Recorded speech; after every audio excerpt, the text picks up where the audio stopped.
السلام علیکم، کیسے ہیں آپ؟ امید کرتے ہیں زبردست ہوں گے، خیر خیریت سے ہوں گے۔ گوہر اردو میں خوش آمدید۔ امید ہے آپ کو ہمارے تمام لیکچرز جو آ رہے ہیں پسند آ رہے ہوں گے اور طلباء و طالبات جو ہیں اس سے مستفید بھی ہو رہے ہوں گے۔ ایک نئی چیز ہمارے چینل سے جو بہت عرصے سے میرے ذہن میں گردش کرتی رہی وہ ہے کلیات اقبال، حضرت اقبال کا کلام کہ آپ کو سنایا جائے، اس میں جو حضرت اقبال آپ کو پیغام دینا چاہتے ہیں وہ آپ تک پہنچے۔ چونکہ حضرت اقبال ہمارے شاعر اسلام ہیں، فلسفہ اسلام کو سمجھنے والے شاعر ہیں اور ایک با مقصد شاعری کرتے رہے۔ ان کی غزلیات، ان کی نظمیں لب و رخسار پہ نہیں بلکہ زندگی کا پیغام دیتی ہیں۔ نظریہ اسلام کی بقا اور نظریہ اسلام کے فروغ کے لیے آپ نے شاعری کی۔ امید ہے آج پہلا کلام بال جبریل سے آپ کو پسند آئے گا۔ حضرت اقبال اپنی کتاب بال جبریل جب لکھی تو اس کا نام بال جبریل رکھا۔ اس کے معنی ہوتے ہیں بال پر، جبریل جبریل کا پر۔ مطلب جو مجھے سمجھ میں آتا ہے وہ یہ ہے کہ حضرت اقبال کہنا چاہتے ہیں میں جو اس میں باتیں کر رہا ہوں اگر تو وہ سمجھ جائے تو تمہارے ساتھ جبریل کا پر لگ جائے گا جو تم کو اڑاتے ہوئے خالق کائنات سے ملاقات کروا دے گا، تو تمہیں عرش معلیٰ پہ پہنچنے کی بھی ذرا سی مشکل نہ ہوگی اگر تم میری باتوں کو سمجھ لو گے، میرے پیغام کو ذہن نشین کر لو گے۔ تو آئیں بال جبریل سے پہلے کلام کا آغاز کرتے ہیں۔ انشاءاللہ اللہ نے زندگی دی تو حضرت اقبال کا کافی سارا کلام جو ہے آپ کے ساتھ میں گاہے بگاہے شیئر کرتا رہوں گا۔ آج ہمارے پاس جو کلام ہے تھوڑا سا ترنم کے ساتھ پڑھنے کی کوشش کرتے ہیں۔ گو ہم کوئی میوزیشن نہیں ہے، ہمیں میوزک کی سمجھ نہیں ہے، لیکن اس کو بڑا تھوڑا سا کبھی کبھی اکیلے ہوں تو میٹھے رنگ میں پڑھ کے ہم بھی لطف لینے کی کوشش کرتے ہیں، تو ایک ناکام سی کوشش۔ حضرت اقبال فرماتے ہیں تازہ پھر دانش حاضر نے کیا سحر قدیم،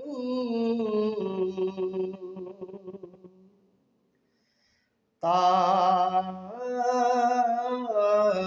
پھر دانش حاضر نے کیا سحر قدیم،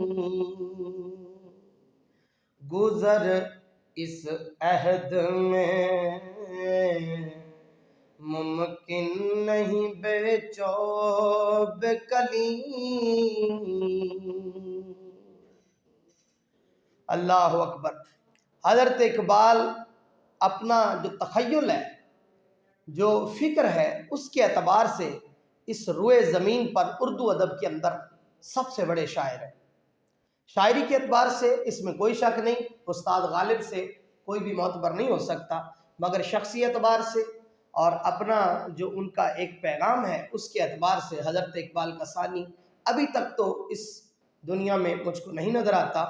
اردو ادب کے اندر آپ حضرت شاہ احمد رضا خان رحمہ اللہ تعالیٰ علیہ کے بعد دوسرے بڑے شاعر ہیں جو اسلام کو سمجھنے والے شاعر ہیں اور پیور اسلامی باتیں کرتے ہیں۔ اقبال اس شعر کے اندر پیغام دیتے ہیں کہ یہ جو دور چل پڑا ہے جس کو تم ترقی کا دور سمجھ رہے ہو، یہ وہی پرانا جادو فرعون والا زندہ کر دیا گیا ہے۔ تم اس کو ترقی کا دور سمجھے بیٹھے ہو، جبکہ او غافل انسان تو یہ سمجھ کہ یہ وہی پرانا جادو ہے فرعون والا جس کے ذریعے فرعون لوگوں کو اپنا بندہ بنا رہا تھا۔ ایسے ہی خود انگریز جو ہے، جو فرنگی ہے، وہ ذلیل تم کو اپنی تعلیم، اپنی ثقافت کے ذریعے اپنا بندہ بنا رہا ہے اور تم اس کو ترقی سمجھے بیٹھے ہو۔ اب اگلے مصرعے میں حضرت اقبال فرماتے ہیں کہ اس دور میں اگر تم بچ سکتے ہو تو صرف ایک ہی صورت ہے، وہ ہے کہ جیسے حضرت موسیٰ کلیم اللہ علیہ السلام کے دل شریف کے اندر مسلمانیت تھی، جو اللہ کا جو حق تھا، اگر وہ تم اس دور میں اپنے اندر پیدا کر لو گے تو ہی تم بچ سکتے ہو۔ وہی تمہارے پاس اس دور میں جیسے جناب موسیٰ کے پاس عصا ایک ڈنڈا ہوا کرتا تھا، اسی طرح سے تمہارے پاس بھی مسلمانیت جو ہے، جو اسلام کی تمہارے پاس تعلیم ہے، جو اسلام کا تمہارے پاس درس ہے، اس کے ذریعے ہی تم اس دور کے اندر گزارا کر سکتے ہو، وگرنہ اس عہد میں تم خود بھی کافر ہو جاؤ گے اور دوسروں کو بھی کافر کر دو گے۔ ذرا سوچیں کس قدر تخیل ہے۔ دوسرا شعر ہے جہاں پہ ابھی ہم سب سوچ رہے ہوں گے، تو وہاں پہ حضرت اقبال پہلے ہی پہنچ جاتے ہیں۔ کیا فرماتے ہیں کہ عقل عیار ہے، 100 بھیس بنا لیتی ہے، عقل عیار ہے، 100 بھیس بنا لیتی ہے، عشق بیچارہ نہ ملا ہے نہ زاہد نہ حکیم۔ سبحان اللہ۔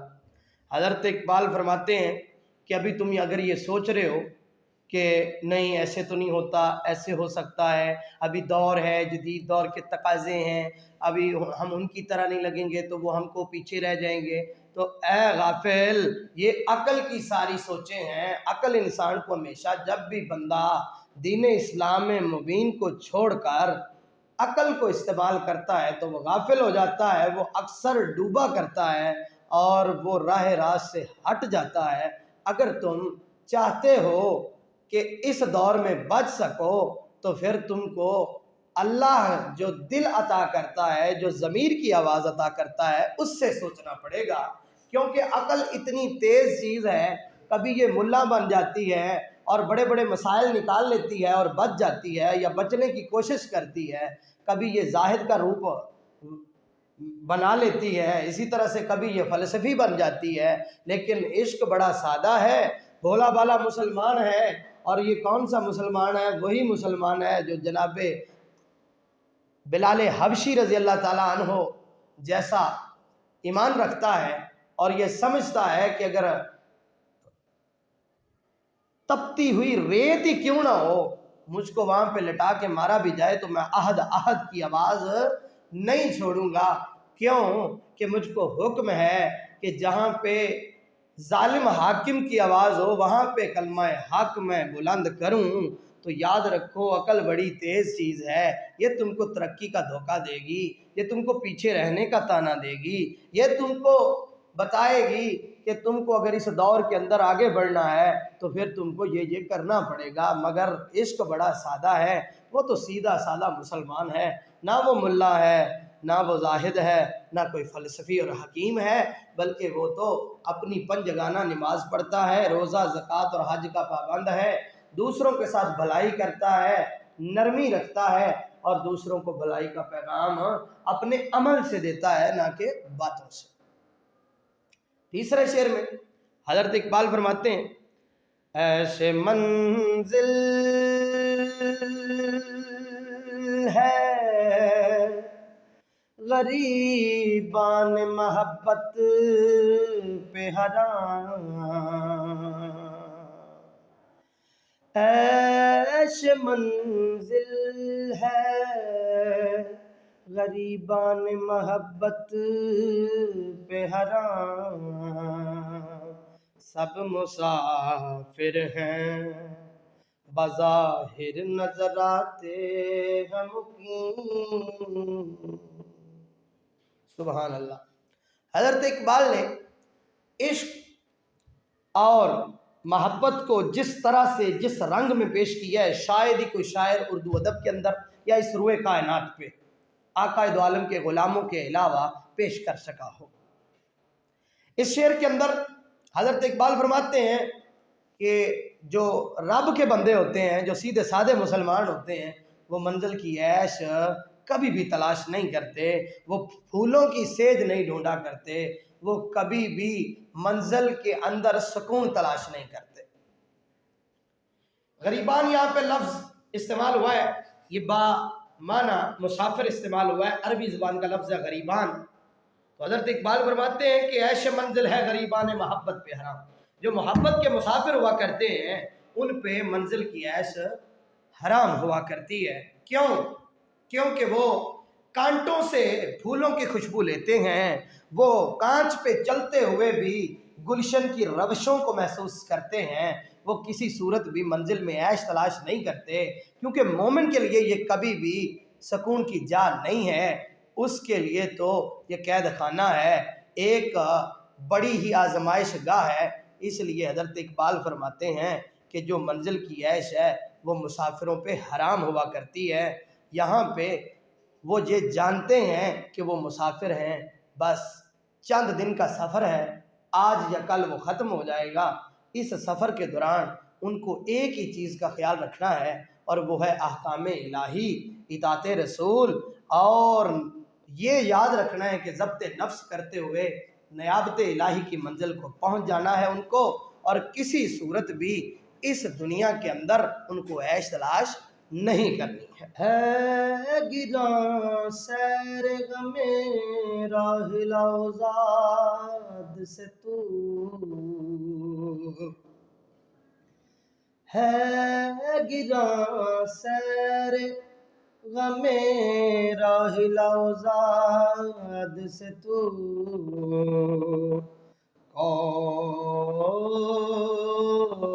دریا سے گزر سکتے ہیں مانند نسیم۔ اللہ اکبر۔ حضرت اقبال ہماری موجودہ حالت کو بڑی اچھی طرح بھانپتے تھے۔ آپ فرماتے ہیں کہ تو اپنے پیٹ کا جو بوجھ ہے، جو تجھ کو روٹی، کپڑے اور مکان نے مار رکھا ہے، یہ جو تو گاڑی اور بنگلے کی خواہشات رکھتا ہے، اس کی وجہ سے تو اسلام کا بوجھ اٹھانے کے قابل نہیں رہا، تو اس بوجھ کے نیچے دبا جا رہا ہے کہ کب مجھ کو یہ مل جائے، کب مجھ کو وہ مل جائے، مجھے آسائشات زندگی مل جائے، مجھ کو دنیا کی دولت چاہیے، مجھے گھوڑی ہو، میرے پاس کوٹھی ہو، بنگلہ ہو، گاڑی ہو، کچھ بھی ایسا ہو، تو اس چکر میں پھنسا بیٹھا ہے۔ جلے تو نے اسلام کا بوجھ کہاں اٹھانا ہے؟ تیرا تو اپنا بوجھ تیرے پہ بہت زیادہ ہوا بیٹھا ہے، تو اسلام کا بوجھ کیسے اٹھائے گا؟ کیوں کہ تو اگر اس بوجھ سے آزاد ہوتا تو جیسے پہاڑوں اور سمندروں کو چیرتے ہوئے ہوا اللہ جل شانہ کے پاس پہنچ جاتی ہے، آسمانوں اور زمینوں کو چیرتی ہوئی ہوا جیسے اپنی مرضی سے کہیں بھی پہنچ جاتی ہے، اس طرح سے تو بھی دیدار الہی کو پہنچ سکتا تھا، مگر اس کے لیے شرط یہ تھی کہ تو دنیا کی آسائشات میں، دنیا کی دولت کے لیے تو کبھی پریشان نہ ہوتا، مگر تیری تو زندگی، تیرا تو دن جو ہے وہ سارا کا سارا اس سوچ میں گزر جاتا ہے کہ کبھی تو سوچتا ہے گاڑی نہیں ہے، کبھی تو کہتا ہے میرے پاس بنگلہ نہیں ہے، کبھی تو اچھی جو ہے وہ عمارت کا سوچتا ہے، کبھی تو کسی آسائش کا، کبھی کسی آسائش کا، ایک اے سی لگ گیا ہے، میرے پاس ایک اور ہونا چاہیے، 2 بلڈنگیں لے لی ہیں، 4 اور ہونی چاہیے، گاڑی کے کلر اور ہونے چاہیے، ابھی تو مجھ کو سٹینڈرڈ بنانا ہے۔ تو یہ جو تیرے اوپر ایک بوجھ ہے، یہ تجھ کو کسی صورت بھی اس سفر میں سکون سے گزرنے نہیں دے رہا، کیونکہ اللہ جل شانہ کی طرف سے جو سفر انسان کو ملا ہے، اس کے اندر انسان دنیا سے بالکل ہاتھ اٹھا کے دنیا کے اندر رہے۔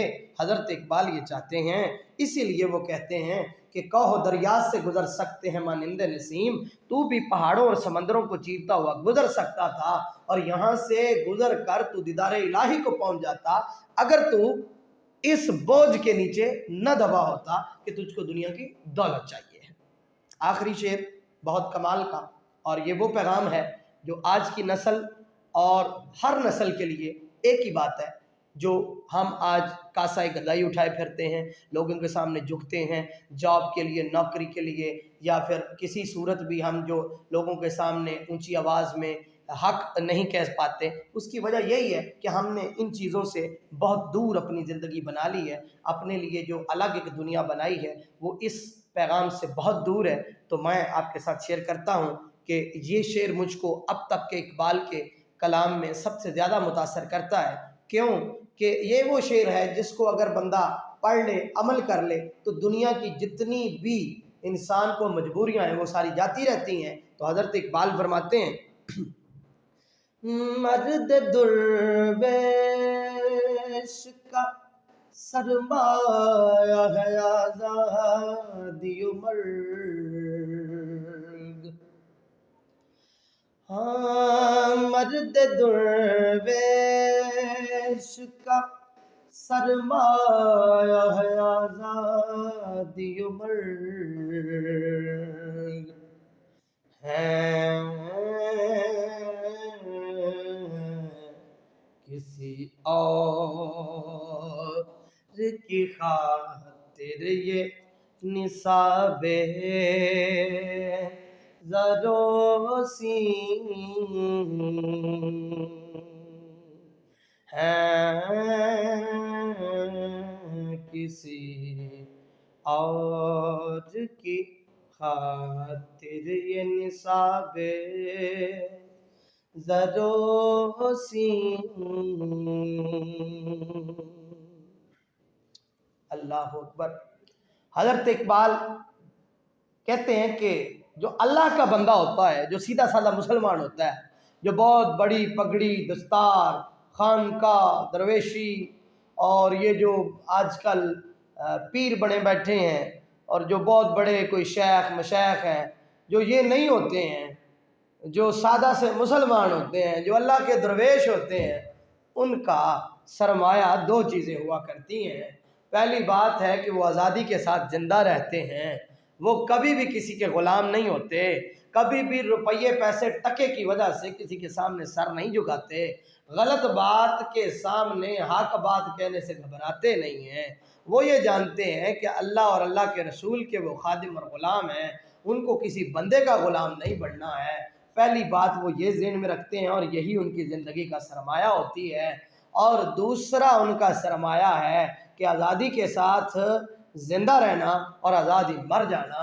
وہ کبھی بھی کسی اور چیز کی خواہش نہیں رکھتے.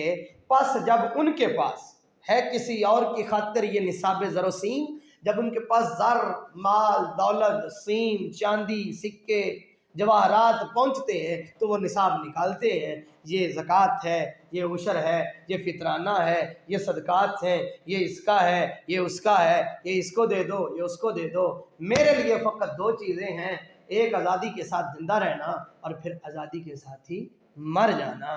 تو حضرت اقبال نے درویش مرد کا، اللہ کے غلام کا، رب ذوالجلال کے پیارے حبیب محمد مصطفیٰ صلی اللہ علیہ وآلہ وسلم اور تمام انبیاء علیہم السلام کی تعلیمات اور آقا دو عالم کا جو پیغام ہے اس کا نچوڑ اس شعر میں بتا دیا ہے کہ یہ ایک سجدہ جسے تو گراں سمجھتا ہے، ہزار سجدوں سے دیتا ہے آدمی کو نجات.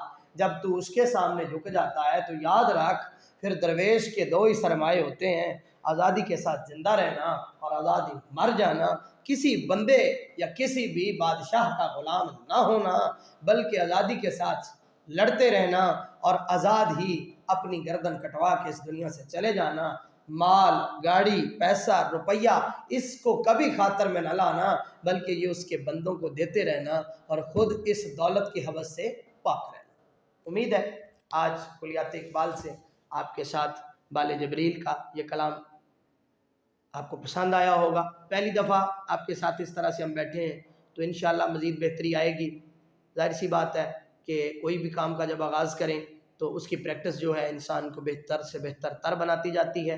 انشاءاللہ اگلے کلام کے ساتھ دوبارہ حاضر ہوں گے. تب تک کے لیے اجازت دیجیے. اللہ نگہبان.